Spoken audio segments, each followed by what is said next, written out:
Hello everyone, welcome to Pragyan the competitive class. আজকে আমি আবারও একটি নতুন ক্লাস নিয়ে চলে এসেছি। আজকের ক্লাস থাকছে যারা প্রাইমারি ইন্টারভিউয়ের প্রিপারেশন নিচ্ছ তাদের জন্য। আমি অলরেডি তোমাদের 34টা ক্লাস দিয়ে দিয়েছি, আজ থাকছে 35 নম্বর ক্লাস। আজকেও আমি বেশ কিছু গুরুত্বপূর্ণ প্রশ্ন নিয়ে আলোচনা করব। তোমরা প্রথম থেকে শেষ পর্যন্ত দেখো, আশা করি তোমাদের ক্লাস ভালো লাগবে। তাহলে চলো আজকের ক্লাস শুরু করা যাক। আজকের প্রথম প্রশ্ন হচ্ছে, শিক্ষাক্ষেত্রে প্লেওয়ে মেথডের প্রবর্তক কাকে বলা হয়? তাহলে শিক্ষাক্ষেত্রে প্লেওয়ে মেথড বা খেলাভিত্তিক পদ্ধতির প্রবর্তক হলেন ব্রিটিশ শিক্ষাবিদ হেনরি ক্যালডওয়েল কুক। এরপর দেখো যে জার্মানির বিখ্যাত শিক্ষাবিদ ফ্রেডরিক ফ্রয়েবেল এই পদ্ধতিকে বিশ্বজুড়ে জনপ্রিয় করেন এবং কিন্ডারগার্টেন ব্যবস্থার মাধ্যমে এর বাস্তব প্রয়োগ ঘটান। ঠিক আছে, পরবর্তী প্রশ্ন দেখো যে শিশুদের ডিসলেক্সিয়া কোন ধাতু দূষণের ফলে হতে পারে? তাহলে শিশুদের ডিসলেক্সিয়া বা শিখনের অক্ষমতা সাধারণত সীসা বা লেড দূষণের ফলে হতে পারে।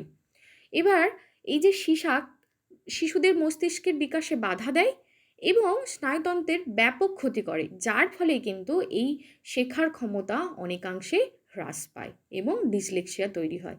ঠিক আছে, পরবর্তী প্রশ্ন হচ্ছে যে সুষম খাদ্যের উপাদান কয়টি? না, সুষম খাদ্যের মূলত 6টি উপাদান রয়েছে। এই উপাদানগুলি হলো কার্বোহাইড্রেট, প্রোটিন, ফ্যাট, ভিটামিন, খনিজ লবণ এবং জল। আর এই 6টি উপাদান যদি সঠিক পরিমাণে থাকে তবেই আমরা তাকে সুষম খাদ্য বলে থাকি। আরেকটি বিষয় দেখো যে একটি সুষম খাদ্যে কার্বোহাইড্রেট, প্রোটিন এবং ফ্যাটের অনুপাত হচ্ছে 4:1:1। ঠিক আছে, পরবর্তী প্রশ্ন হচ্ছে যে বর্তমানে দুধকে সুষম খাদ্য বলা হয় না কেন? তাহলে বর্তমানে দুধকে সুষম খাদ্য বলা হয় না, তার কারণ হচ্ছে এতে শরীরের যে অত্যাবশ্যকীয় উপাদান আয়রন এবং ভিটামিন সি, এই দুটোই কিন্তু খুবই কম পরিমাণে, অর্থাৎ উল্লেখযোগ্য পরিমাণে থাকে না বললেই চলে। আর এই দুটোর কাজ কিন্তু অনেকটাই বেশি। দেখো, আয়রন যা রক্তের হিমোগ্লোবিন তৈরিতে সাহায্য করে এবং ভিটামিন সি রোগ প্রতিরোধ ক্ষমতা বৃদ্ধিতে অপরিহার্য ভূমিকা নেয়। তাই এই আয়রন এবং ভিটামিন সি আমাদের শরীরে খুবই প্রয়োজন, কিন্তু দুধের মধ্যে এগুলি কিন্তু উল্লেখযোগ্য পরিমাণে থাকছে না, তাই এটিকে বর্তমানে সুষম খাদ্য বলা হয় না। পরবর্তী প্রশ্ন দেখো, প্রশ্ন হচ্ছে যে আমাদের পেশির ক্লান্তির জন্য দায়ী কোন অ্যাসিড?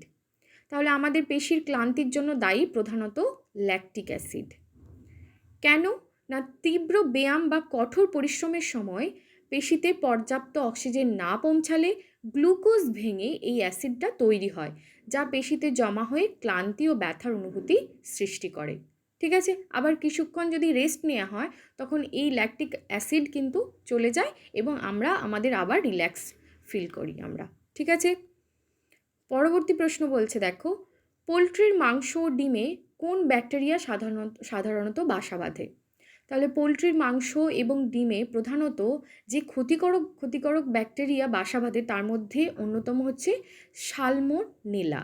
ঠিক আছে, আর এর দ্বারাই কিন্তু সালমোনেলোসিস নামে রোগ হয়, যার ফলে ডায়রিয়া, জ্বর, বমি এবং পেটে তীব্র ব্যথার কারণ হয়ে থাকে। ঠিক আছে, পরবর্তী প্রশ্ন দেখো, প্রশ্ন হচ্ছে যে ভূপাল গ্যাস দুর্ঘটনা কত সালে হয় এবং কিভাবে হয়? তাহলে ভূপাল গ্যাস দুর্ঘটনা 1984 সালের 2রা ডিসেম্বর মধ্যরাত্রে হয়েছিল। এটি ঘটে মধ্যপ্রদেশ রাজ্যের ভূপাল শহরে অবস্থিত ইউনিয়ন কার্বাইড ইন্ডিয়া লিমিটেড বা ইউসিআইএল এর কীটনাশক কারখানায়। ঠিক আছে, আর এই কারখানার একটি ট্যাঙ্ক থেকে অত্যন্ত বিষাক্ত মিথাইল আইসোসায়ানেট গ্যাস লিক করে চারপাশের বাতাসে ছড়িয়ে পড়েছিল। আর এই দুর্ঘটনায় কিন্তু তাৎক্ষণিকভাবেই শ্বাসকষ্টে হাজার হাজার মানুষ মারা যান এবং পরবর্তী সময়ে দীর্ঘমেয়াদী স্বাস্থ্য সমস্যায় কিন্তু বহু মানুষ আক্রান্ত হয়েছিলেন। ঠিক আছে, পরবর্তী প্রশ্ন দেখো, প্রশ্ন হচ্ছে যে দিন রাত সমান হয় কোন কোন দিনে? অর্থাৎ দিন ও রাত্রি সমান হচ্ছে কোন কোন দিনে? না, 21শে মার্চ ও 23শে সেপ্টেম্বর বছরের এই দুটি দিনে পৃথিবীতে দিন ও রাত সমান হয়ে থাকে। ঠিক আছে, পরবর্তী প্রশ্ন দেখো, প্রশ্ন হচ্ছে যে ওজোন গ্যাসের বর্ণ কী ধরনের? এই ওজোন গ্যাস নিয়ে কিন্তু প্রশ্ন আসতেই পারে। তাহলে ওজোন গ্যাসের বর্ণ হচ্ছে হালকা নীল। এর সংকেত কি? না O3। আর ওজোন গ্যাস পৃথিবীর বায়ুমণ্ডলের কোন স্তরে থাকে? না স্ট্র্যাটোস্ফিয়ারে। তো এটি একটি প্রাকৃতিক রক্ষা কবচ হিসাবে কিন্তু কাজ করে কি কাজ করে? না এটি সূর্য থেকে আসা ক্ষতিকারক যে অতিবেগুনি রশ্মি সেটি কিন্তু শোষণ করে জীবজগৎকে ত্বকের ক্যান্সার, ছানি এবং পরিবেশগত বিপর্যয় থেকে রক্ষা করে। ঠিক আছে, পুরো ডিটেলস বলে দিলাম। পরবর্তী প্রশ্ন কি বলছে দেখো, যে মিনামাটা রোগ প্রথম কোন দেশে দেখা যায়? তাহলে মিনামাটা রোগ হয়েছিল প্রথম হচ্ছে জাপানে। এবার এই রোগের কারণ কি? না মিনামাটা রোগের প্রধান কারণ হচ্ছে পারদ দ্বারা সৃষ্ট বিষক্রিয়া। তাহলে কোন ধাতু দূষণের ফলে মিনামাটা রোগ হয়? না পারদ ধাতু দূষণের ফলেই কিন্তু মিনামাটা রোগ হয়ে থাকে। পরবর্তী প্রশ্ন দেখো, যে কাদের দেহে রুমিন্যান্ট স্টোমাক থাকে? তাহলে সাধারণত গরু, ছাগল, ভেড়া, হরিণ প্রভৃতি যে তৃণভোজী প্রাণীরা আছে তাদের দেহেই কিন্তু 4 প্রকোষ্ঠ বিশিষ্ট এই রুমিন্যান্ট স্টোমাক বা জাবর কাটা পাকস্থলী থাকে। এবার দেখো, এই যে প্রাণীরা সাধারণত তৃণভোজী স্তন্যপায়ী প্রাণী, তারা তাদের খাবার ভালোভাবে না চিবিয়ে দ্রুত গিলে ফেলে এবং পরে পাকস্থলী থেকে খাবার মুখে এনে জাবর কাটে। ঠিক আছে, পরবর্তী প্রশ্ন দেখো, প্রশ্ন হচ্ছে যে বৈদ্যুতিক বাল্বে কোন গ্যাস ভরা থাকে? না বৈদ্যুতিক বাল্বে সাধারণত আর্গন বা নাইট্রোজেন গ্যাস নিষ্ক্রিয় বা অপ্রতিক্রিয়াশীল মাধ্যম হিসাবে ভরা থাকে। কেন থাকে? না বাল্বের ফিলামেন্ট যাতে অতি উচ্চ তাপে পুড়ে না যায় সেই জন্যই কিন্তু এই গ্যাসগুলি ব্যবহার করা হয়।